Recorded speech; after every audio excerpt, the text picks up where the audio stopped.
Thank you all so much for coming today. We are so excited to have you. I, as the teacher, am just overjoyed that the students have, my friends, have done such an incredible work. And so tonight you're going to be hearing all new stories that they began while they were in this class.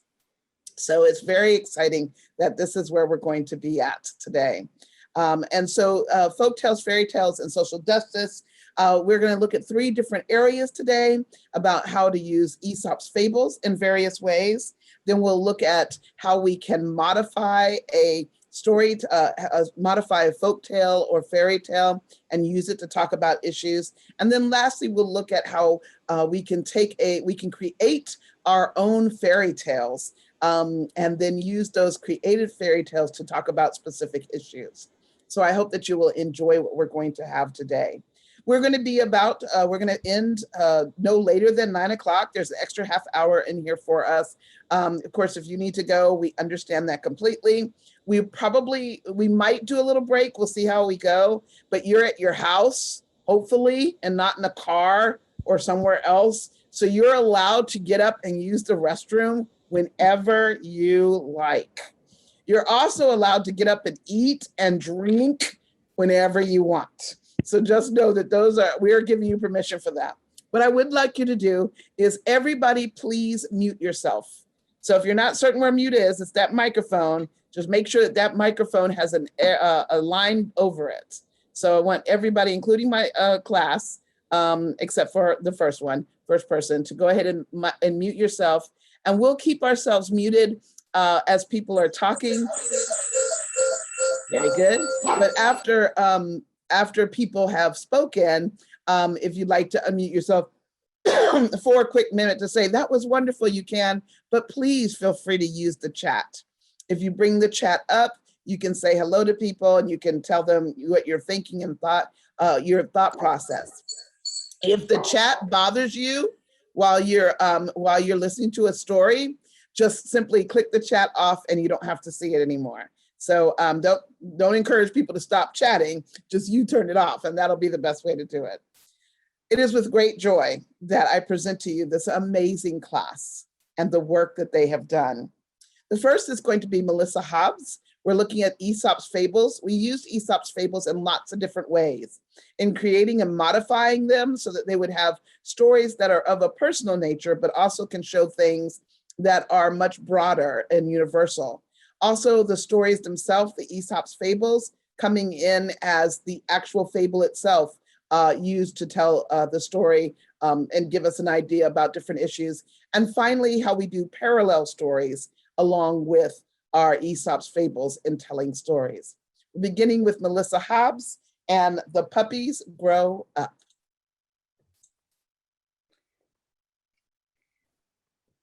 Being the youngest of 4 puppies, Foxy was always teased and jeered by her older male litter mates. The humans named the oldest Leo, and the second oldest was Bear, the third Monkey, and she was the 4th. Whenever the 3 older puppies played with their bones, they never let her get them to play with them. She would jump up, but she could never catch the bone. It was always keep away. And when the family went in a station wagon for a trip, the humans on the front, they threw the 2 adults and the 3 and 4 puppies in the back, crammed all together. Well, sooner or later, they came near to a cattle farm. And they crossed the cattle guard, bum, bum, bum, bum. And then her puppy brothers would get into her. It's Foxy crossing, Foxy crossing. Yeah, Foxy crossing. Smells like foxies all over the place. They loved to roll in manure. The stinkier, the better. And her parents loved to roll in it too. But Foxy liked to smell the flowers and bite raspberries and blueberries with her bare teeth.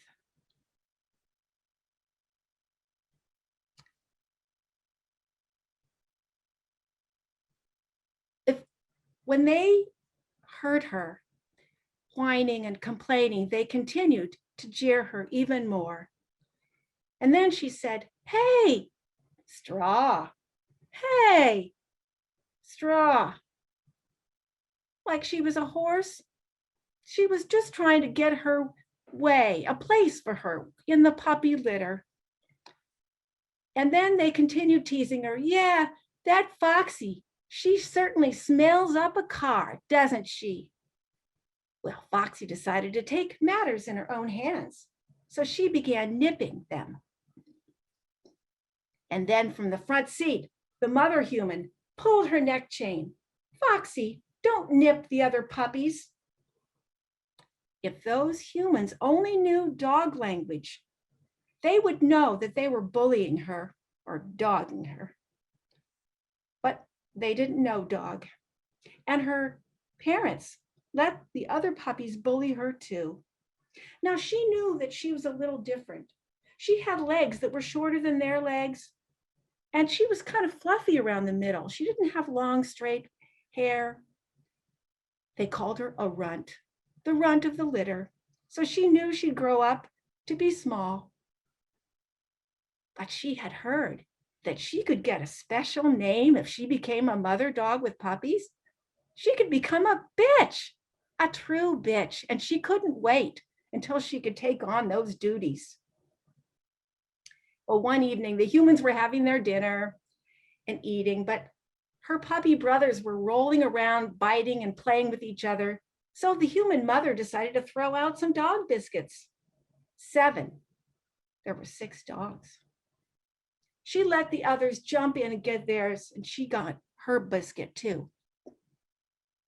And she crunched it up fast because she wanted that 7th biscuit. And she put her paws at the plate and then, "Hey, chubby Foxy, you're going to have that last one?" "Yeah, but you're getting fatter all the time. You don't need that extra biscuit." And then Monkey, "Yeah, you don't need that food, but we do. We're growing boys." Her little paws felt burned. So she stepped back. But instead of biting the biscuit, they all bit each other's fur. And then they started rolling and tumbling a little bit more. So the human mother kicked them all out the door and slammed it. And so then she pranced up and got her biscuit. Finally, she felt like an equal dog. Let them go away and have theirs. She got hers. Well, as all puppies do, these puppies grew up.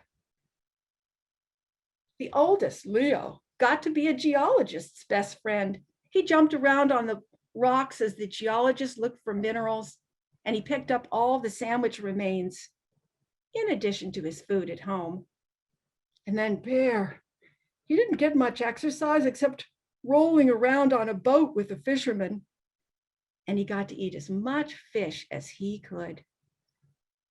And then Monkey, he became a scientist's best friend. He learned all the human language, word by word. And every time he learned a new word, they gave him a treat. He learned a lot of words. And then Foxy grew up, and she learned how to be a good bitch. She had her puppies, a boy and a girl. And she thought about the puppy days. And she called all the dogs that she had grown up with, and she said, "We're all grown up and I haven't seen you in a long time. Why don't you run away from your masters on Sunday morning and we'll have a kin dog reunion in the park?" And they agreed. So she ran away from her family and let her puppies run in the toddler area, through the tunnels, climbing the steps, sliding down the slide, even jumping over the tennis nets. But her brothers were not around yet. She waited a long time. Finally, here comes Monkey from the corner of the park, walking slowly. He had a big belly. Then comes Leo, only he was dragging. His big belly was almost to the ground. He could hardly walk, like he had arthritis or something. And then Bear, he was behind Leo. He comes and his big belly is dragging in the grass.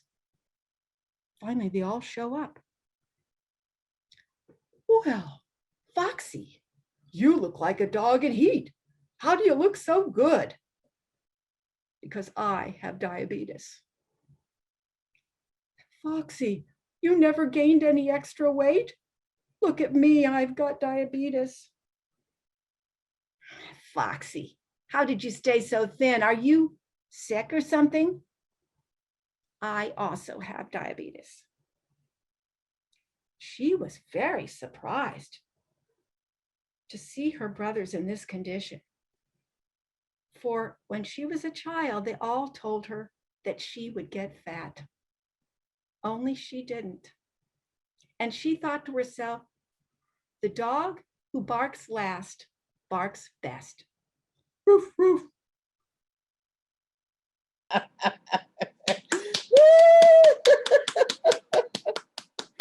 Oh, that is great.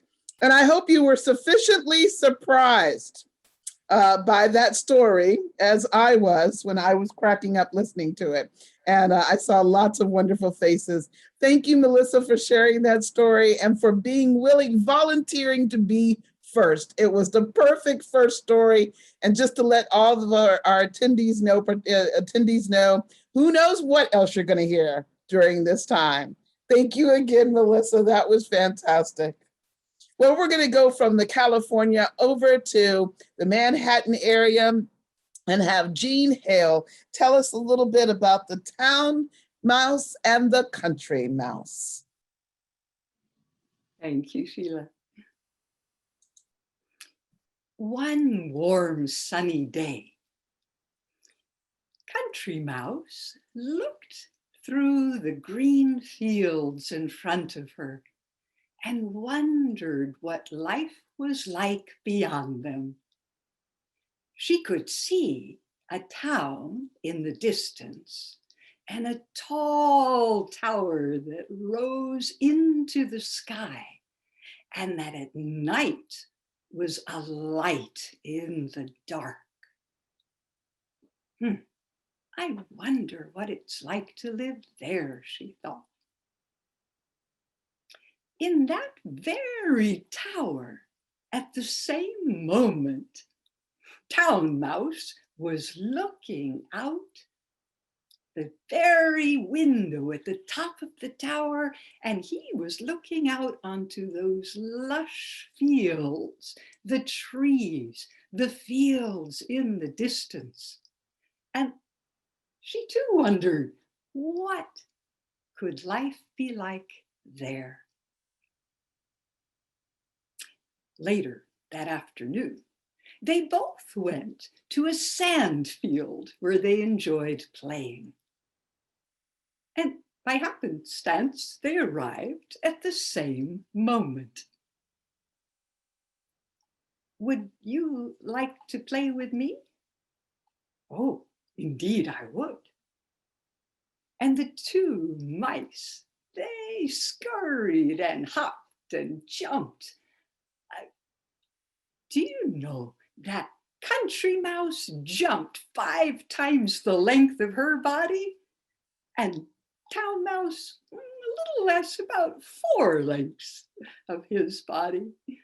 Well, they dodged and played until they were both exhausted, and they found a quiet, smooth rock underneath a willow tree to rest. Where do you live? I live close by in a hay farm. Would you like to come and see? I'd invite you for supper. Oh, yes, I would like that very much.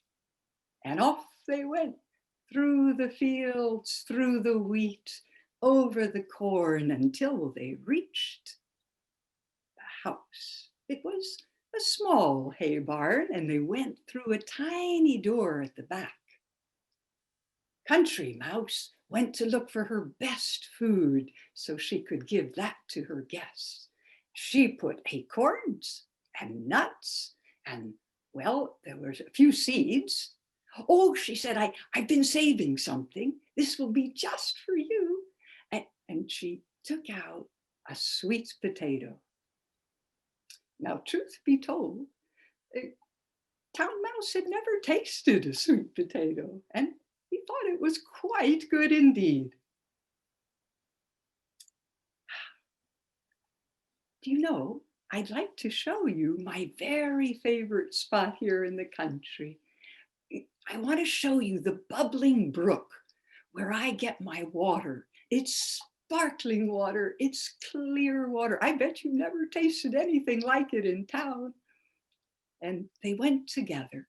They first put their feet into that lovely water and then they drank. It was wonderful. Town Mouse, yes, I think you're right. It's almost as good as the ale and the wine that I like at home. Then they went to rest on the hay. It was easy for Country Mouse to fall asleep, but, well, Town Mouse found it a little bit scratchy. She was just closing her eyes when a huge monster came in, moo, and the barn began to shake. What is that? Oh, it's just the cow coming in to be milked, nothing to be afraid of. No, I think I'd like to go home now. But you know, if you'd like to come with me, I could show you where I live. I live in that tall tower. You live in that tower? I've always wanted to visit. Oh, yes, let's go. When they got to the outskirts of the town, Country Mouse was trying to keep up, but it was difficult. There were so many sounds, beep, beep, honk, honk, people laughing and running and singing. Hold on to my tail. Come, hold on tight. And when we cross the street, look both ways before you cross. Soon they arrived at the great door of the tower, and up the stairs they went to the very, very top.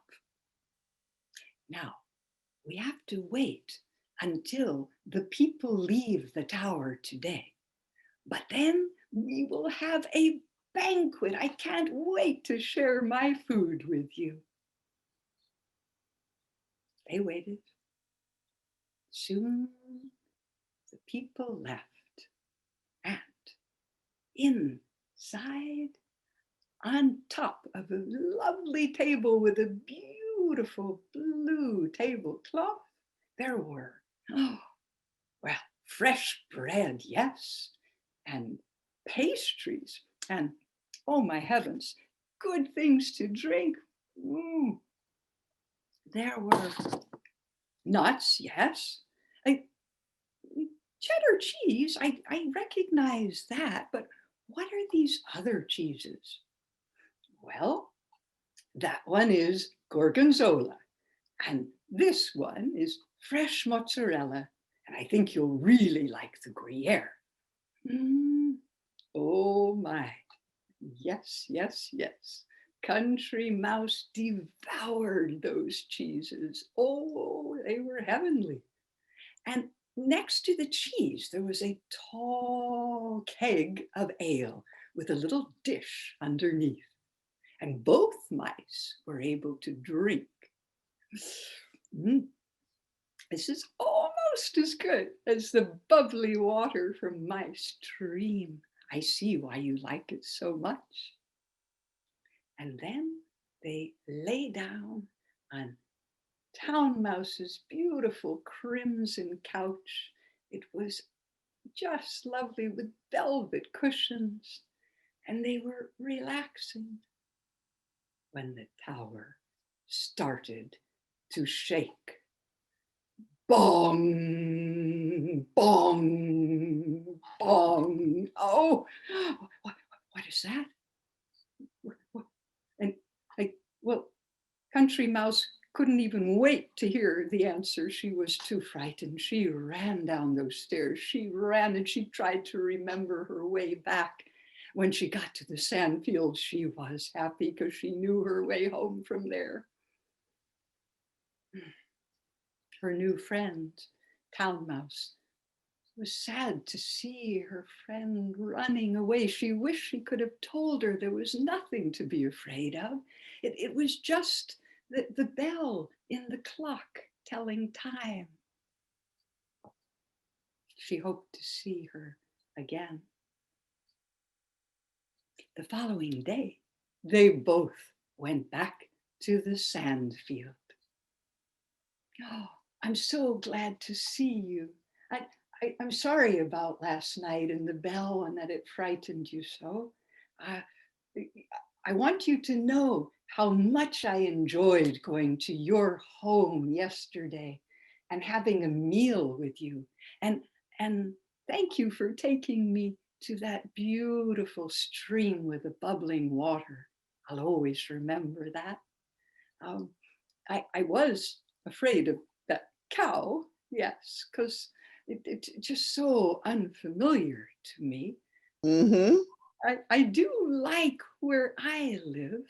I know that noise, well, for me, it's cacophony of bells and songs and people singing and dancing. Gives me energy. All right, Jean. And I agree. I too, I loved being with you yesterday in your home. Those cheeses were phenomenal, and that ale too, yes. But yes, I did not care for the bells. I like the quiet, you know, and the peace of the countryside. Well, do you think we could still be friends, even though we like different things? Uh-huh. I think so. I would like that. I think we could learn from each other. Yes. Well, I think so too. Yes. And so they spent the rest of the evening sharing stories about their differences. And along the way, they found what they had in common, including friendship. Amen. And country. And we can all share some stories and learn friendship. That would be a great thing. Thank you, Jean. Well, now we come back to California because truly we've had a class that goes from coast to coast. We come back to California to meet a friend that I actually met on the West Coast, Liz Nichols. Liz Nichols is going to tell us a story, Bat and Weasel. Liz? Thank you, Sheila. Can everybody hear me? We're good? Yes. All right.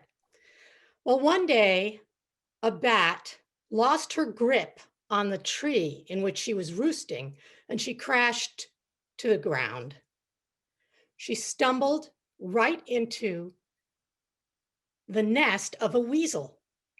Well, the weasel thought, my next meal has landed right in my lap. A mouse! A mouse! Oh, I love mouse! Please, please don't eat me. I beg you, please. I'm not a mouse. I'm a bat. Now, this weasel, well, she'd never seen a bat. She might have heard of a bat, but in her little weasel mind, there was no picture of a bat. So she looked at the bat again. She looked, but she didn't really see the bat. Not really. No, you're a mouse. And mouse, I've been really wanting me some mouse. How can I be a mouse? Don't you see? Look, I have wings. Does a mouse have wings? True. I've got it. You're a bird. I'm not a bird. I'm a bird. I'm a bird. Yes, you're so wise to notice I'm a bird. So now, can I leave? I don't think you really like bird. You're right, I don't really. And so the bat got away as quick as she could. And she went and found a different tree to live in. But sad to say, sometime later, she slipped out of that tree, crashed right into another weasel's nest. And this weasel again, oh, my next meal. It's a bird, it's a bird. Oh, please don't eat me, please. I'm not a bird. Spare me because I'm a bat. Now, this weasel had never seen a bat either. She looked a little closer. She looked at Bat, but she didn't see her, not really. I guess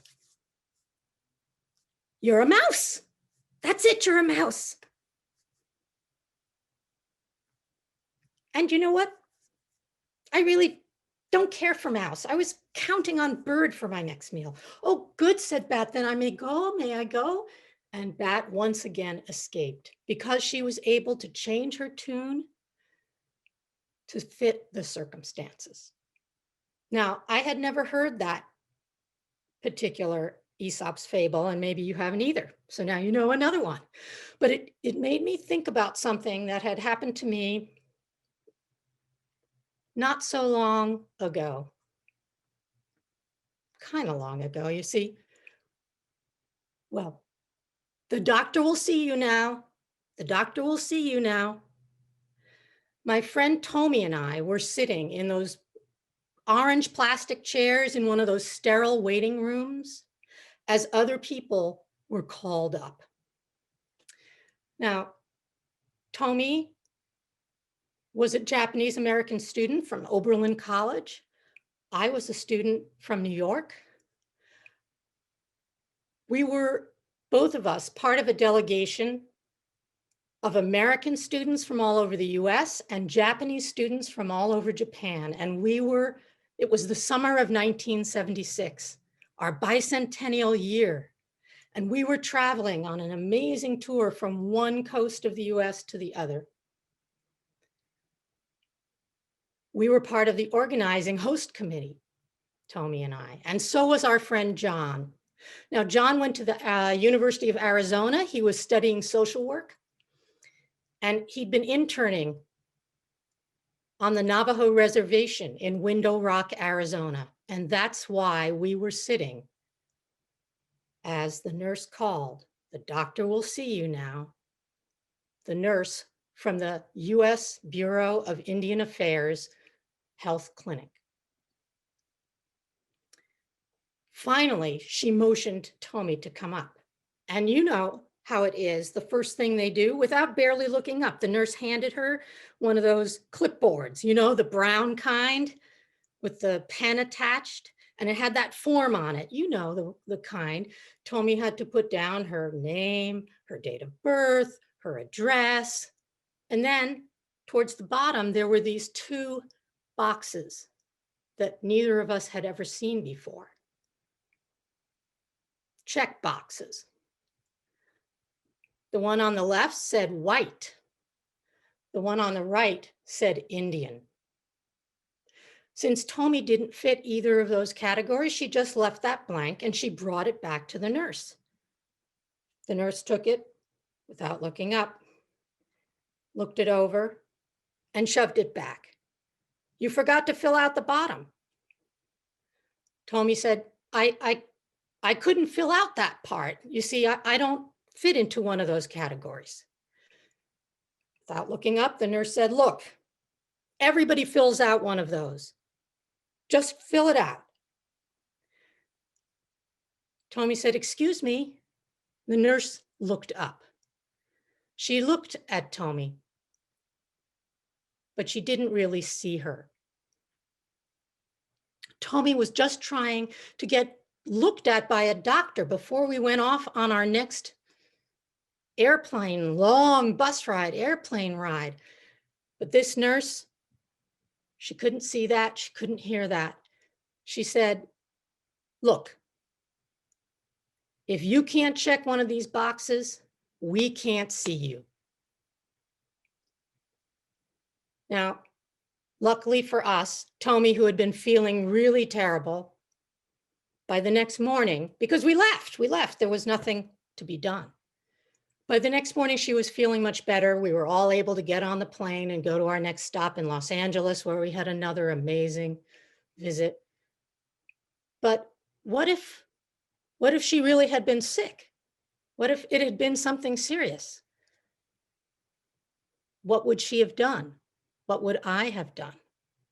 And so thinking back on that, I realized that when other people, especially other people with some power, when they can't see us or accept us as who we are, we might be able to escape. We might be able to survive without much harm. But let's face it, on some level, we never do. Well done, Liz. Well done. Wow. I'll tell you what, I hope y'all are impressed because I am.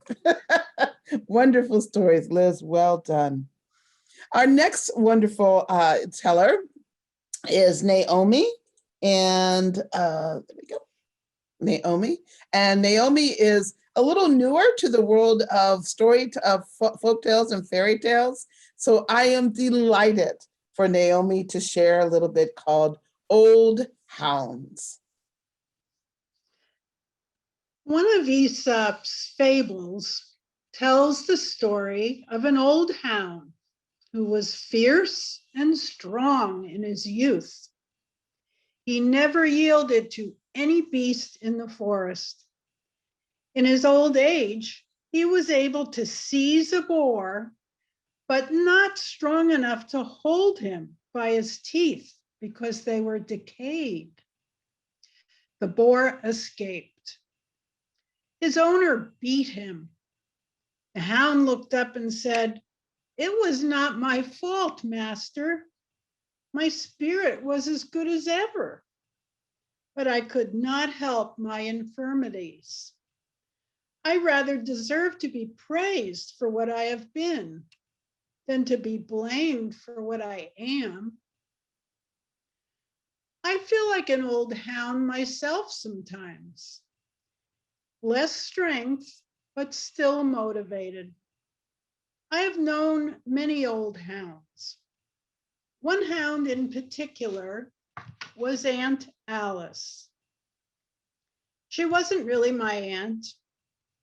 It was somewhere around 1963 in a far, far away from here city called Cleveland. Aunt Alice was the elderly aunt of my brother-in-law. The event was an engagement party that Alice was invited to. It was very elegant and it was catered.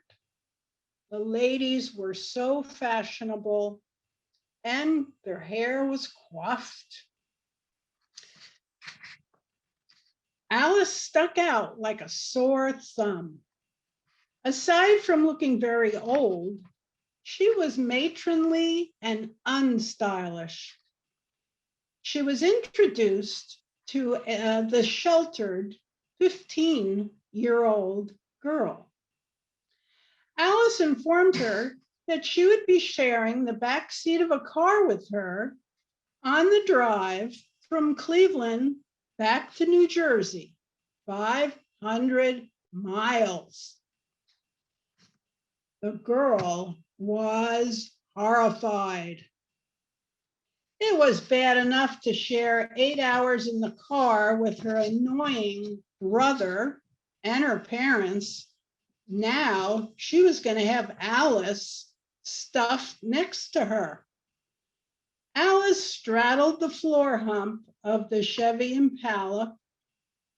Her stocky legs were pushed into these old lady black shoes. Her skin was pale. Her white hair was not coiffed, just parted, combed to the side. Her blue eyes were dull. Her skin was pasty. She was cordial and quiet. Alice was a bit rotund, so her hip rolled against the girl's. The girl considered her a true battle axe. The drive was endless, except for Howard Johnson's stops. The girl's mother asked Alice if she had been traveling. It was then that everything changed. Aunt Alice had been working in Africa. Picture that. What a cool thing. She helped people in rural villages get the things they needed, like supplies and medications and food. And Alice spoke with great admiration for the people she met. She was honored that they allowed her into their lives. Her humbleness and modesty impressed the girl more than anything else. She was not concerned with how she looked. She knew there were more important things. She actually had a lovely smile, and her skin had a healthy sheen. Her blue eyes sparkled. Her roundness was really like soft butter. The girl was now more impressed with her than those stylish ladies at the party. In fact, she had a crush on Aunt Alice. Right then and there, she decided that she wanted to grow up and be just like her. And so she did. Naomi, that was great. You told a story. You told a story. Yay! Wonderful job. Wonderful job. Oh my goodness. So we will end this portion with Linda Wright, Fox and Grapes. I dedicate this to our friend, Gerald Sane. There was a fox that was just strutting his stuff. He was so foxy and loved his world. Woo-hoo. And as he was walking, he saw this tree. And up in this tree, oh, there was some grapes. Ooh, some juicy grapes. Big and round and purple and blue. Oh, just juicy and ripe. And he decided, I'm going to get me some of these grapes. And he started to jump. Ooh, oh no, it was too far. And he jumped again, and he jumped again, and he ran back, and he ran, and he kept jumping and jumping. But the grapes were too high. Oh, and he just kept looking at those grapes. You know what? Those grapes, they're sour. I bet they're not even ripe yet. I've been sitting here, I've been jumping up at that stuff, trying to get them, and it's not even worth my time.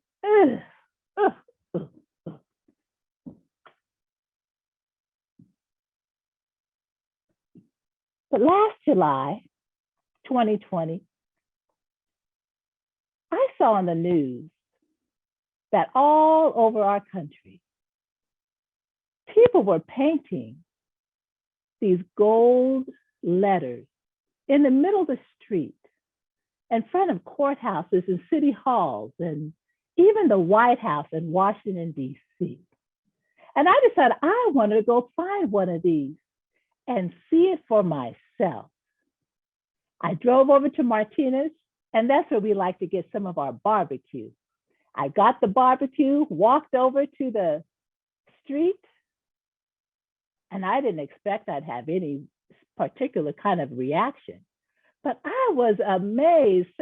I felt it in my gut. I couldn't believe that I was looking at these words, these letters on the street. And you probably know what the letters are. Black Lives Matter.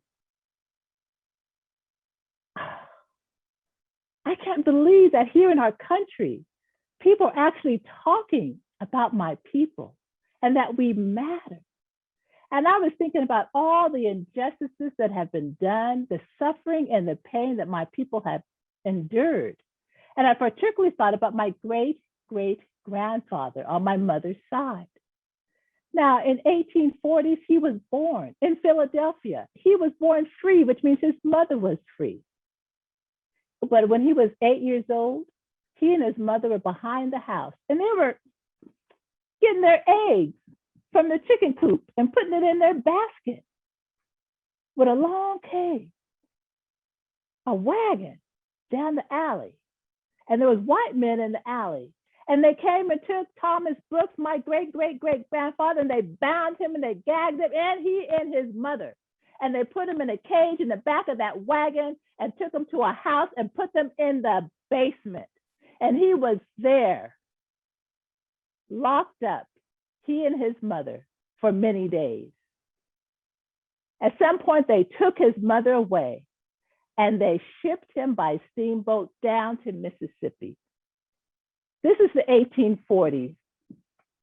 We know what Mississippi was like for Black people in the 1840s.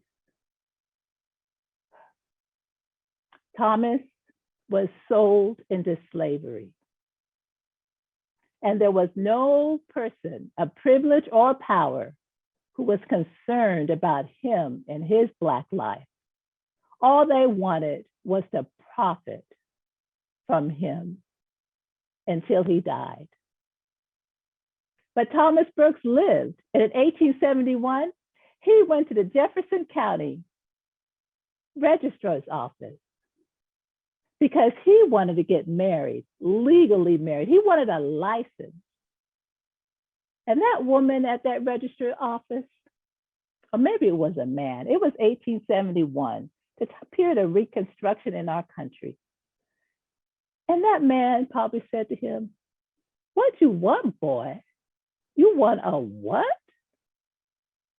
And he said he wanted a marriage license to marry his sweetheart, Miranda. And they said, it's going to cost you $200. What? Do you realize that $200 is $4,300 in today's money? But Thomas Brooks, he paid it. And because he paid it, we have in this book a copy of that marriage certificate. He knew that marriage mattered. I got on the phone and called a friend of mine, and we talk about all kinds of things. But there's one thing that we don't talk about, and that's politics. But I decided to bring this up. But maybe it's going to be like sour grapes if I talk to her about this. Maybe it'll be, maybe the grapes just aren't ripe.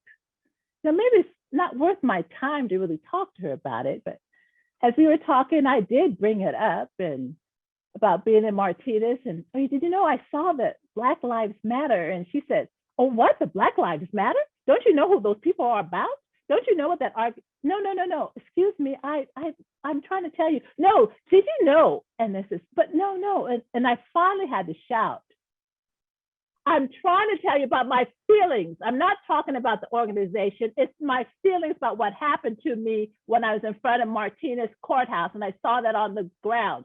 Listen to me talk about my feelings.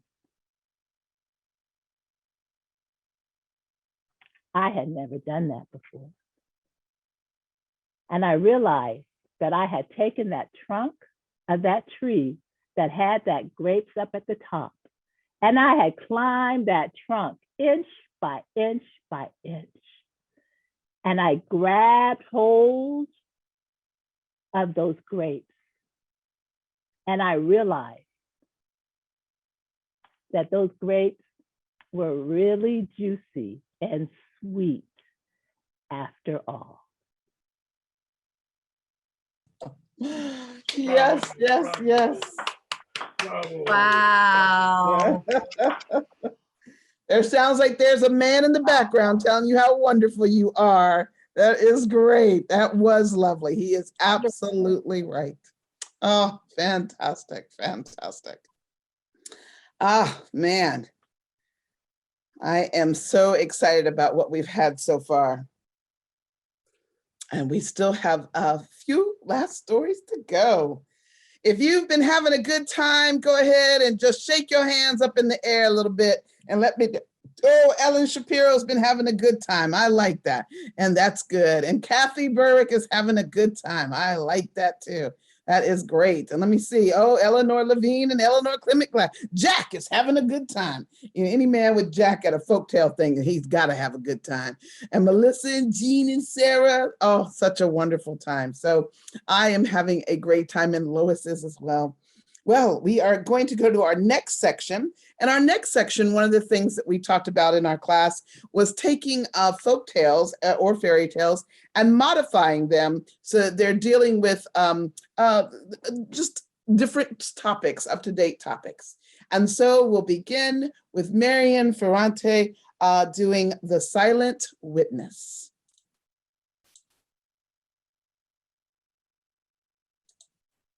Unmute yourself, Marian.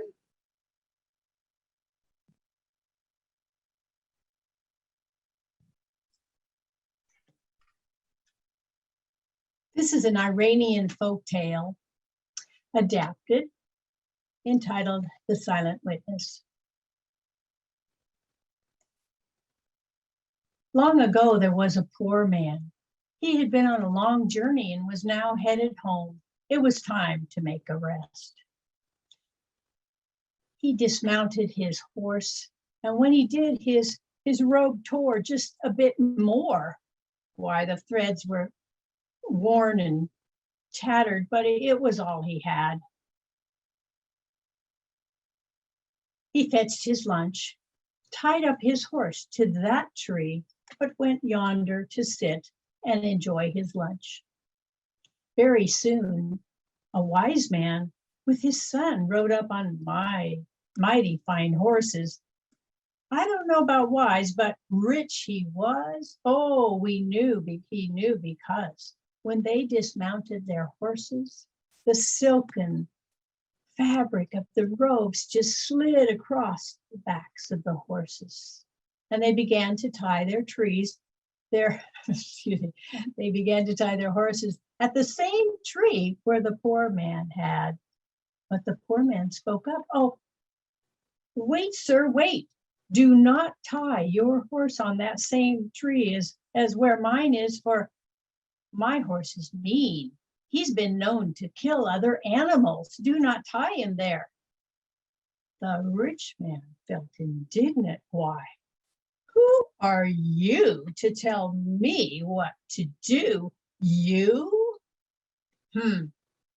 I shall tie up my horse any place I please, and proceeded to tie those horses with his son at that same tree. The poor man spoke up again. Remember, I warned you. And the rich man got his lunch and proceeded to sit and enjoy it, instructing his son to attend to the horses. But very soon there was commotion, there was noises, and the two men looked up to see why the horses were fighting already. And the son was in the middle of them as he was trying to control his own horses. And soon the poor man's horse reared up and his hooves came down right on the chest of the rich man's son and killed him instantly. The rich man was furious. He grabbed the neck at the throat of the robe of the poor man and just yelled in his face, "This is your fault. You have killed my only son. I shall have you arrested, hauled off to jail, and you will pay with your life. This life of my son is gone, and yours shall soon be too." The very next week, they were in court. The poor man entered alone in the one robe he had and sat at the appointed table. 10 minutes late, the rich man entered the double doors of the courtroom, and he was followed by his defense team of 3 lawyers. They paraded in and sat at their appointed table. The proceedings began, and the defense team stood up. "Oh, wise judge, our client's one and only son has been killed by this man. His horse is a savage beast, and he is a savage beast. He is responsible for it. Why, they met on the road, and when the horses were fighting, he did nothing but just sit and watch. It is his fault that all of this commotion happened, at the death of the son happened at all. He must pay for this." The judge turned to the poor man. "And what do you have to say?" The poor man regarded the judge, but said nothing. I ask you, mister, what do you have to say?" The judge asked a series of several questions, many questions, but each time the poor man regarded him, but sat in silence. The judge was bewildered. Turning to the defense team, "Why, what can I do? He has nothing to say." "Oh, you're right. He is guilty. He has nothing that he can even pretend to say in his defense. He surely is guilty. Look at him there." "I don't think he can even talk."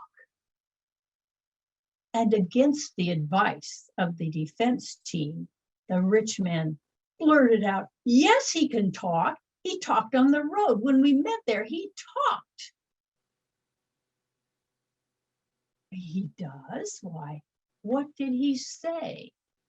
And the rich man said, "Well, we met on the road and we dismounted our horses and tied them up. And he told me as I was tying up my horse that I should not tie it there because he had a mean horse and it had been known to kill animals." "He said that? Why, mister, what do you have to say?" "Indeed, that is truth, sir. And why did you not speak the truth before?" "Because, your honor, in my tattered clothes, I have no defense team for me, and I would have told my side, but my side, his side, different stories. You surely would have believed him. In my experience, when I'm in these clothes that I wear, people look down at me and they do not listen. They do not hear my voice. It is only when the whole truth of the story was told, as you heard, the truth came out." With that, the judge turned to the defense team. "You have now heard the entire truth. This man is innocent. Why, he has done nothing, but it is indeed the fault of your client. You did not even listen to his warning. He gave you a full warning and you chose to look down upon him. You chose to disregard his words. Sir, you have spoken. You are wise in spite of how you come here. Your silence has led us to the truth. You are dismissed and you may go free. And on that day, it was learned that silence speaks truth. Thank you. Amen. Good story. Great, Marian. I Thank love that you. adaptation. All righty. Well, now we're going to go over and visit with Miss Lois Kincy. And Lois is, I don't think Lois is going to tell us the full story. She might surprise me completely, which is lovely. That's all. But she's going to share with us the beginning and her thought process for what will be a longer story. And I'm excited that she's doing it this way because it gives us an opportunity to really experience what it's like to write a new story and begin that thought process. Lois? My story comes from my journey. I'm on a path to learn what slavery is. So this is another chapter. Ella is the mistress of the big house. And being the white lady, she has certain roles to perform, expectations to meet. She got rules to live by to remain the lady of the manor. She's sitting in the veranda fanning herself. She's watching Anna, the slave, assigned to her, suckling her baby. His white skin suckling that black tip. Her own breasts aching with its fullness, screaming for release. Feeling the anger rise, she said to herself, my baby is suckling on a nigger's breast and I can't do nothing about it. Helplessness in reality. Needing to escape these thoughts, remembering her plan, it was her dream to have this life she has now, being the mistress of the manor. She thought back to when she was living with her father and her stepfather and had become the family servant. How she would sneak over to the manor, envious of the life grand men and women were living, wishing for the life that they had. They didn't seem to struggle like she did. This is the life I want to live in the big house. She made a plan to get to it too.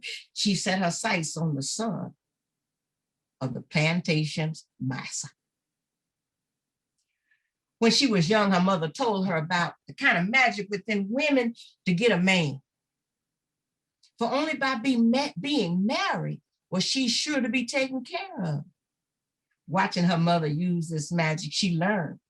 But she also learned once married, a woman was put in a certain unspoken place, along with this acceptance of who she had to be and along with acceptance of who she had to be. She had watched it in action to her mother and now her stepmother. She had watched how they had used it. The game of playing weak, unable, portraying a need for a man to rescue her from her own helplessness. Now, years later, she has watched the magic disappear. No longer desired, the magic had lasted till she got what she wanted, a man to take care of her. She was married, which meant she was accepted, had accepted her role, what a woman was meant to do, living by the rules set by her man. In doing so, she became invisible, living by someone else's directions and wishes. What has she run from? She had run into. But Ella, determined to have her dream, was prepared to use her magic, and she began to practice on her father. Now, one day she was in the market and she spied Massa Jr. She quickly transformed herself to be desirable and arranged her hair, pinched her cheeks to make them blush, bit her lips to make them red, fluffed her shirt and unbuttoned the top button of her blouse. Taking the basket of apples she had, she started over to where he was. And just before getting to him, she became the woman helpless. She began to stumble, and the basket of apples fell to the ground. And when she was close enough, being a gentleman, he caught her. Oh, she thanked him. The conversation took place. He offered her a ride home. All the while, she was laying that magic on hot and heavy, and he was loving it. Now, Ella was beautiful, so along with the magic, he was captured. Soon he was asking her father for her hand. They got married, and she moved into the big house. But soon she found it was not as she dreamt. She didn't have nothing to do. She couldn't cook, she couldn't clean. She couldn't even dress herself because there were slaves to do that. Could see Annie as a slave, invisible as she served. Ella saw her own invisibility she had felt in her father's house, because once she settled into her role, she had become invisible, without intention given to her for her. She watched as her husband would leave her bed to go to another, an unspoken pretense of not wanting to burden her with his demand. After all, she was a lady and must remain that. Ella kind of laughed. She said, I'm caught in my own pretense. She was watching Annie suckle her newest child as she had been born, as she had been doing since the first one was born. Again, her breasts ached from the unused milk. Her heart ached for the suckle of her child. She was living her dream. She watched her husband, the master of the plantation, snatch Annie's babies from her arms, never to be seen again. She felt it, what it might be like as he snatched her baby from her arms and handed it over Annie to suckle. This woman who she'd been taught all her life was less than human was doing what she was not allowed to do, feed her child with her own milk. Left never to feel the suckle of her child. After all, she is a lady and had to remain such. The consequence of the magic. In her inner thoughts, aware of the cruelty and pain her husband inflicted on Annie, depriving her of recognition of her as a person, she recognized in Annie's treatment hers. He was in control of them both, just in different ways. As she considered what they were and what they meant, what it meant, she asked herself, who then is the slave?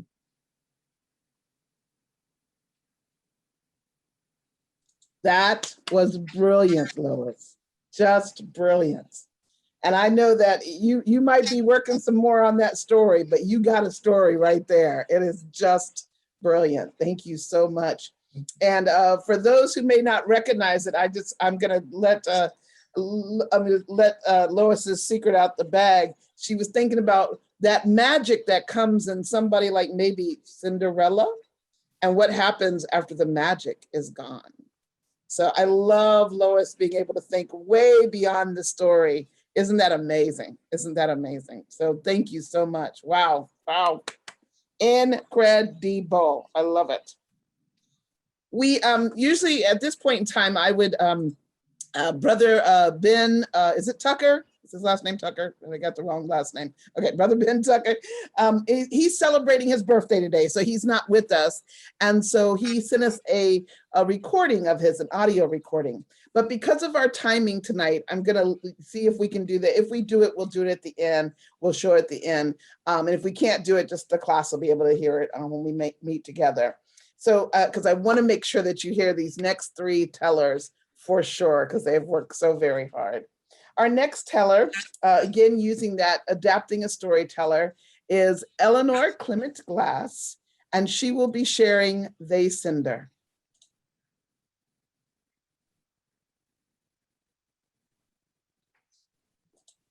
When Allison was only 4 years old, her father died, deployed in Afghanistan.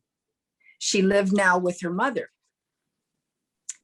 who understood her and supported her 100% of the time. At an early age, Allison knew that she was living her life as a boy in a girl's body. Her mother allowed this. Her mother allowed her not to wear a dress, not even to her father's memorial. And her mother allowed her not to wear those frilly, rainbow sequined, ruffly tops. She was not one to want to wear red or lavender or purple ribbons in her hair. And when it was elementary school, Allison's mother ran interference with her in the school. She told the teachers her preferred pronouns of they and them and their, with mixed results. She also talked to the principal and arranged a compromise. Since there was no gender neutral bathroom, Allison was going to be allowed to use the staff bathroom. Mom even allowed her to play peewee football.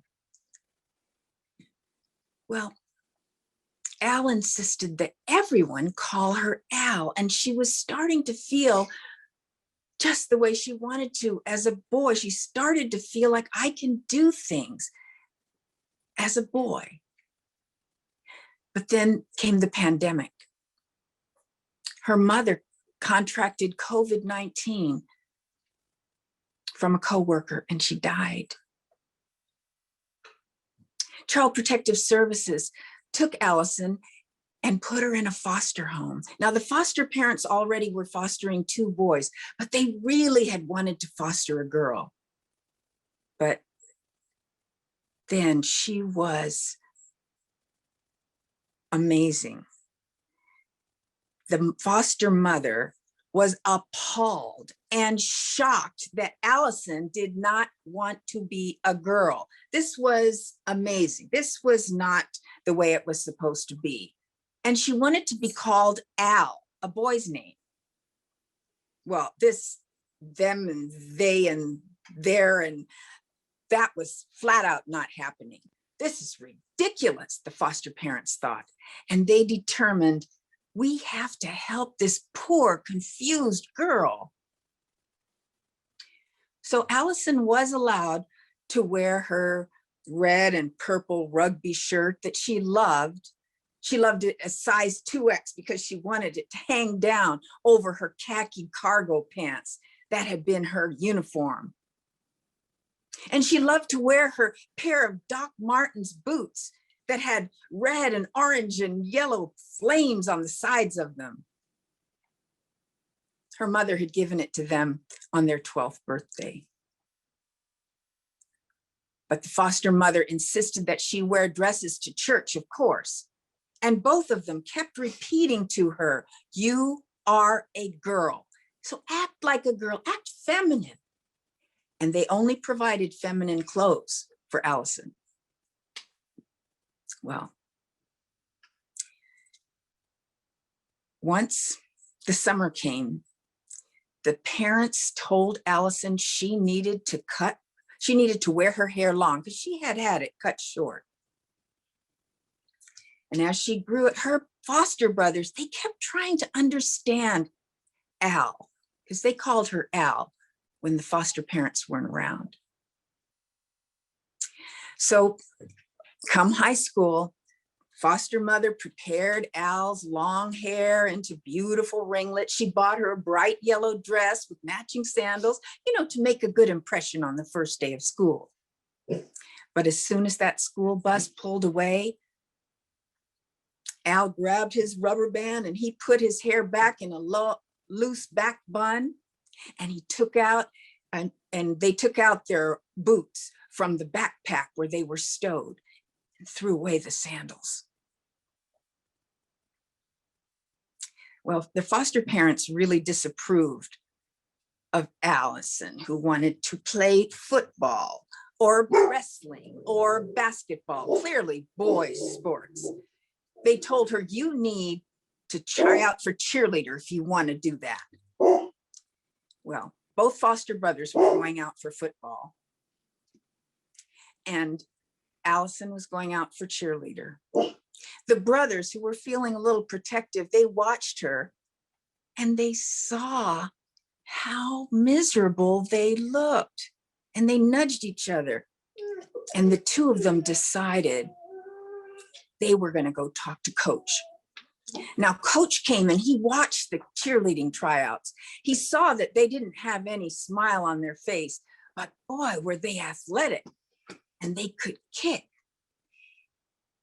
Well, none of the three foster kids told their foster parents that all three of them had made the football squad. Clearly, Allison did not make cheerleading, but she told her foster parents that she was going to cheerleading practice when she was really going to the football practice. Now, Coach introduced her, not as her, but as Al. This is Al, and you're to use their preferred nicknames of they and their and them. And then the coach stopped talking and he looked around. He heard suppressed snorts of laughter. And then he looked directly at a little group of boys who were groaning and rolling their eyes. And they stopped. Well, even with that introduction, practices were brutal. Al's teammates hit her extra hard during drills. And Allison said, "I'm Al." That's all she said. "I'm Al." Well, the foster brothers wanted to protect her, but Al said, "You cannot intervene. I'm going to take care of myself." And the coach wasn't allowed to intervene either. Well, the bullying got worse on and off the field. Her teammates were calling her Allison, Cinderfella, they Kay, they Cinder. It was relentless. Well, then it came the homecoming game. Everyone came to the homecoming game because they were up against their bitter rival school. Foster parents came to the game because they wanted to watch their boys playing football. They looked over at the cheerleaders. They didn't see Al, but then they got so engrossed in the game. It was exciting. It was dead even all the way to the fourth quarter. It was fourth quarter. They were up, fourth down, and they were ready to play. Everyone got quiet. A player was brought onto the field. It was the kicker. The crowd was hushed. The whistle blew. The ball was snapped. And Al kicked the mightiest kick they had ever made, well into the goalpost, right up to the center. They had won the game. The crowd erupted in cheers. The band played. Everyone was so excited they had won their homecoming game. The newspapers were looking for the boy who was the kicker. They wanted to interview the person who had won that game for them. But the kicker was nowhere to be found. When the foster parents came home, they asked, "Allison, where were you? We were looking for you on the cheerleading squad." "Well, Allison wasn't feeling well, so she stayed home," said Al. But you know, that night, when those foster kids went to sleep, they had the biggest smiles on their faces. And after that, the football team started calling them Al. And Al thought, I think I have finally found a place to belong. They had found a place to belong.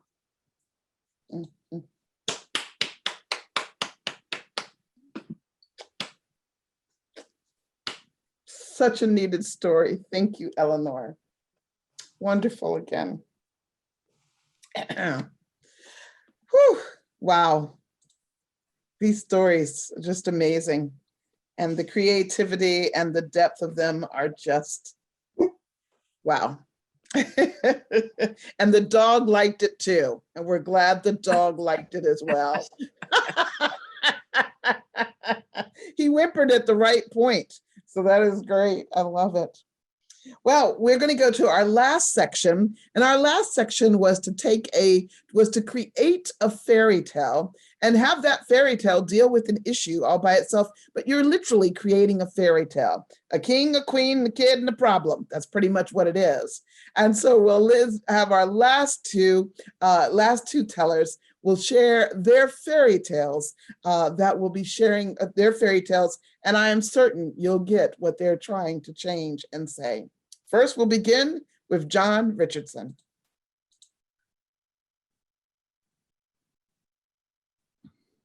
Hi, good afternoon. My story is called The Cost of Treasure. Once upon a time, there was a king who loved himself more than anyone and anything, even more than treasure, which he loved more than anything but himself. The king was exceedingly greedy. He levied high taxes, and if people could not pay, he took their property instead. And if they resisted, they were put in prison. And anyone caught hiding valuables from the king or his henchmen, or anyone who helped them, faced the death penalty. Thus, even the rich grew poorer. And for the poor, life became a daily struggle to survive. Now, the king had married a wealthy princess for her great dowry of gold and silver and jewels. The queen died young, leaving behind 2 children. Even before the funeral, the king, who'd got the gold and silver already, personally turned the queen's chambers upside down, searching for the jewels. They were nowhere to be found. The queen's servants declared they knew nothing. And those servants who could not escape were thrown into the dungeons to jog their memories. In time, the king married again. The new queen shared his delight in gold and silver and jewels, especially jewels. Like the king, she demanded more and more. She resented the king's children.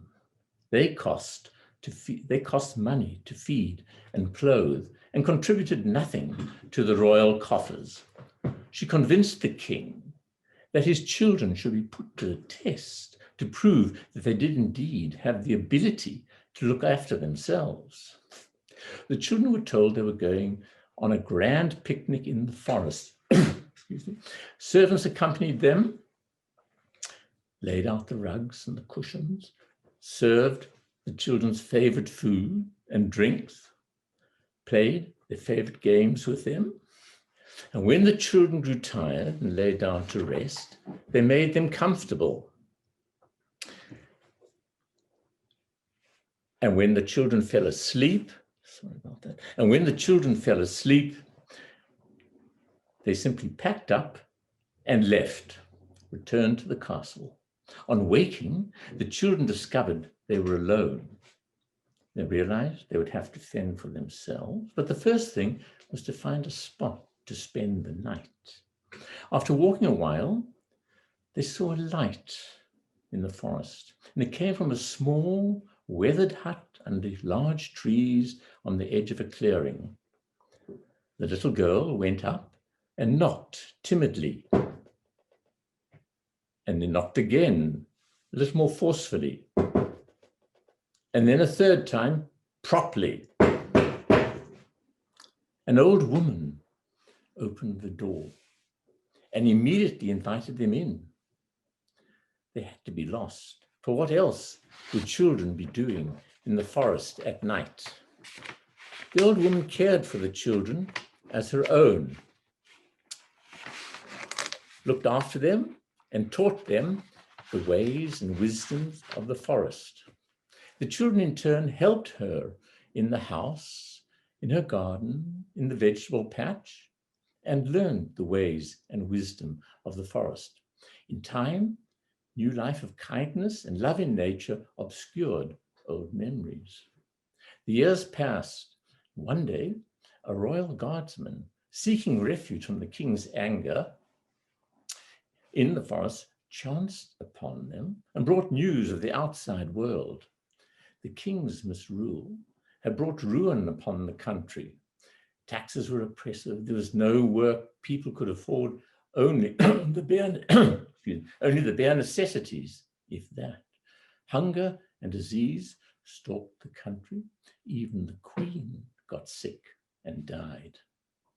The guardsman recognized the old woman, who then revealed herself to the children as their mother's old nurse.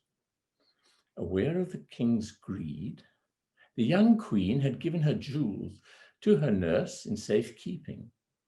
The nurse and children agreed that the guardsman should return to the castle with the queen's favorite sapphire, and thereby lure the king into the forest. On seeing the jewel, the king had the guardsman immediately bound. To keep the location secret, he ordered the man to take him alone, that is, without his usual retinue, to where he had found the jewel. The guardsman readily complied. The nurse and the children were waiting for them. They took the king captive, told him he would be put on trial, and that the public, the people, would decide the penalty for ruining the country. Shocked and aware of the likely outcome, the king pleaded for mercy. At first, the children refused, until the nurse intervened with a plan for change. The children would spare the king's life if he stepped down and let them rule the country. The people rejoiced. The new rulers abolished the taxes that caused so much misery. And in the castle cellars, they discovered the great wealth that had come from taxing the people.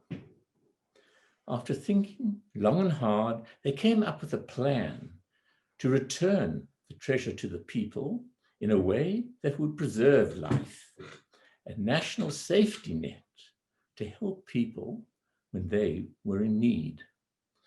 The children kept their word. The old king was spared the death penalty.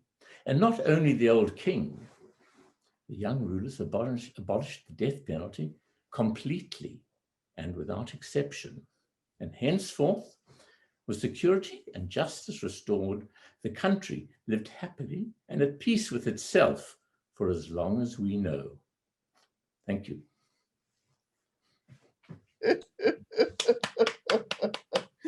Oh, such a great job, John. That is such a delightful fairy tale. And you really put that together really, really well. I just love that. Thank you, John. And I love listening to you, so it's great.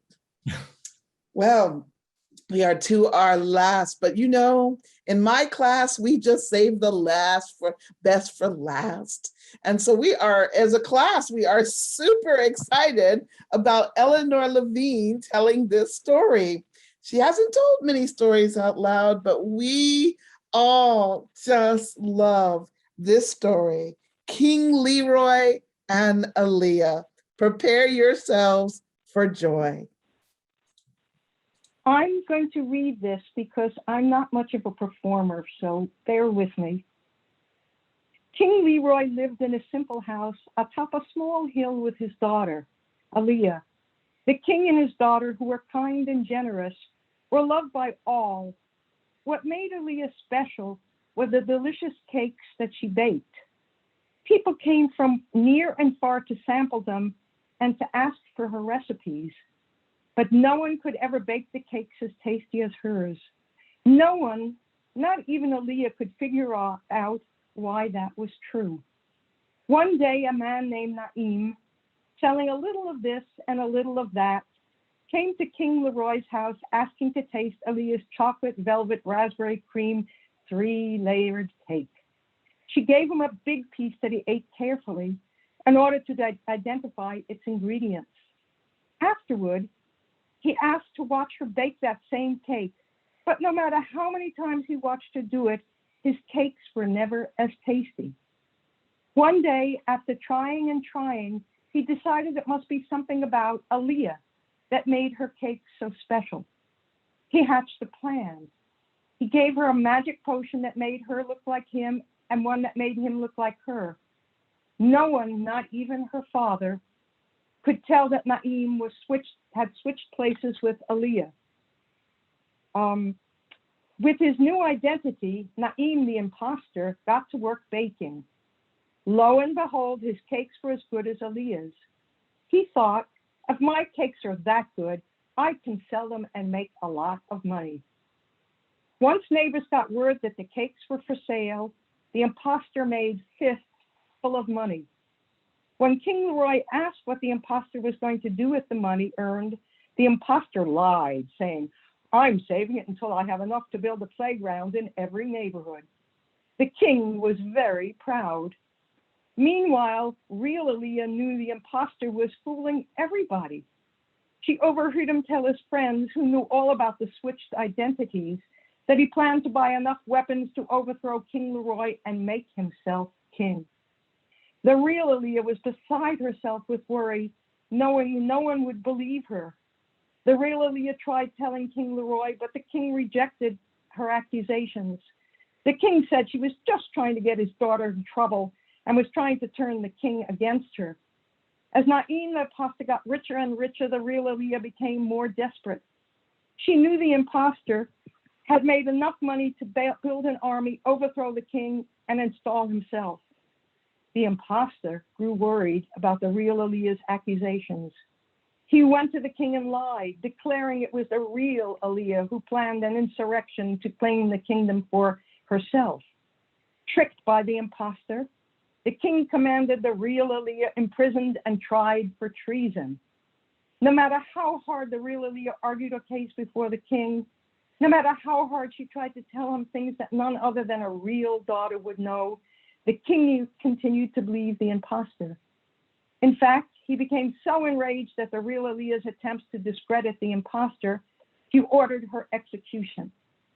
He declared the real Aaliyah be put to death in public on the summer solstice.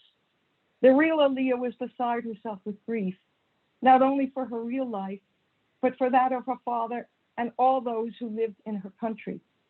The real Aaliyah thought and thought and thought as she rotted alone in prison. Finally, on the day of the execution, she hatched the plan to expose the imposter.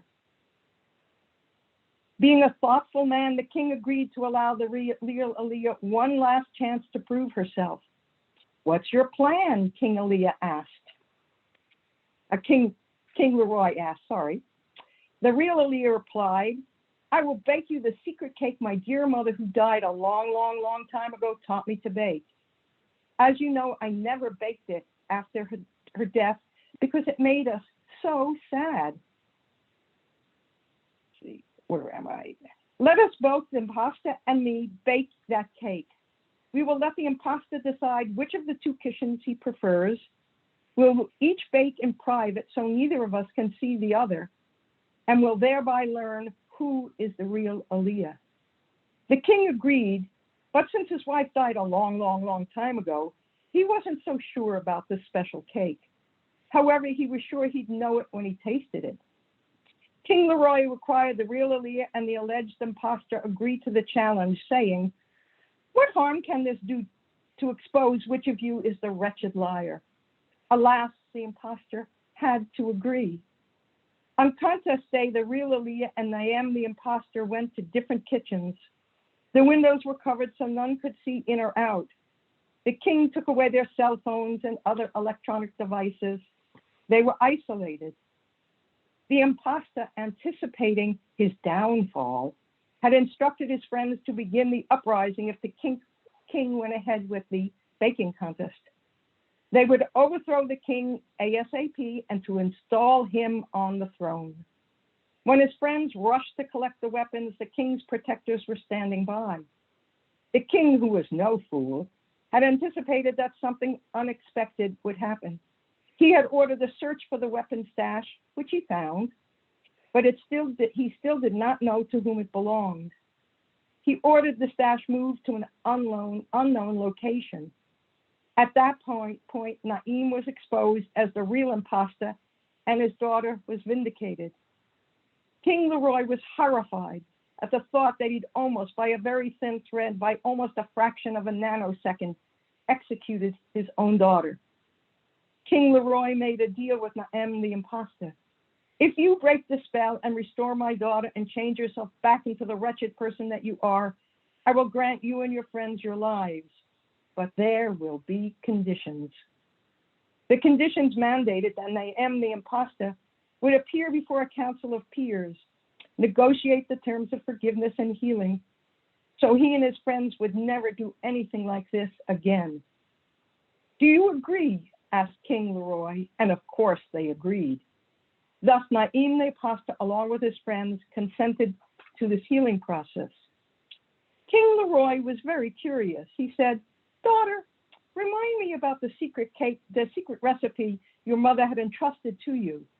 Aliyah laughed and said, "There is no such recipe. I made that up to see what Naim the imposter would do.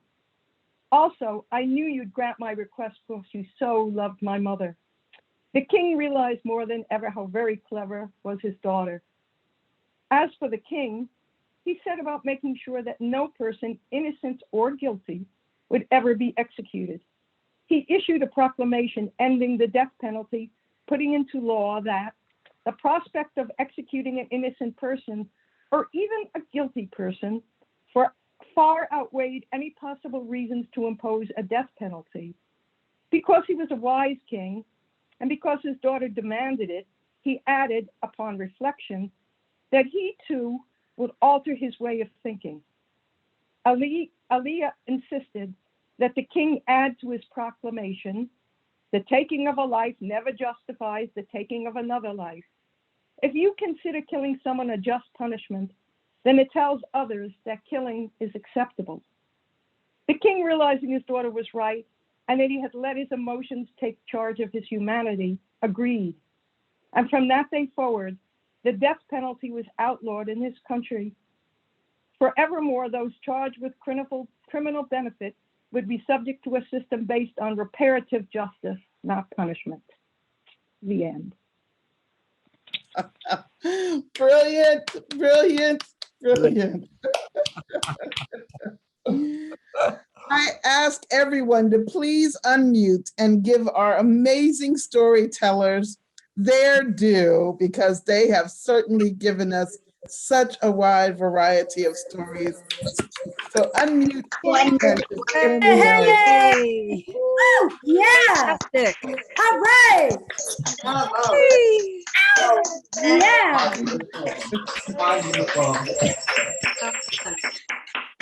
wow. Well, as you can tell, I am a very proud teacher.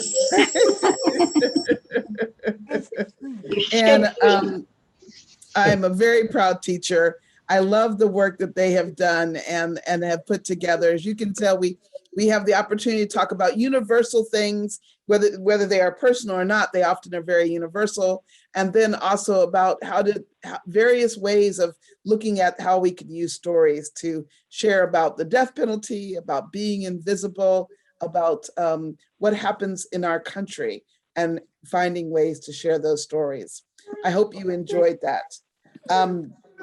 We had one last story, but I think I've taken up enough of your ear time right now, and we'll just listen to that in our classroom another time. But we have a couple of minutes. Does anybody have a question or a comment they would like to make to my wonderful students? Anybody at all? Thanks to you for your good coaching. Oh, you all are very, very kind, Eleanor. We need to put you all on PBS. I agree, Kathy. We need a broader audience. This is fantastic. You're a wonderful teacher. Such a treat. It was. Well, I hope that I'm glad that you stayed and to hear the program, and to my amazing class. Each one of you did more than I could ever hope or desire. And all of you brought to the table all your creativity, your thought process, and I just hope you do more and more of this. For those who are attending, if you ever would like to attend the class, yes, I'm still teaching next time around, and you can come and take the class. And then eventually we'll have a part 2 of this, where we'll get some of these class people back together again and do some more of these wonderful types of stories. Thank you so much for honoring us with your presence. And thank you so much to my amazing class of students. How proud I am of you, how good the work is you do. And I hope that you will continue to do it. And with that, we say good night.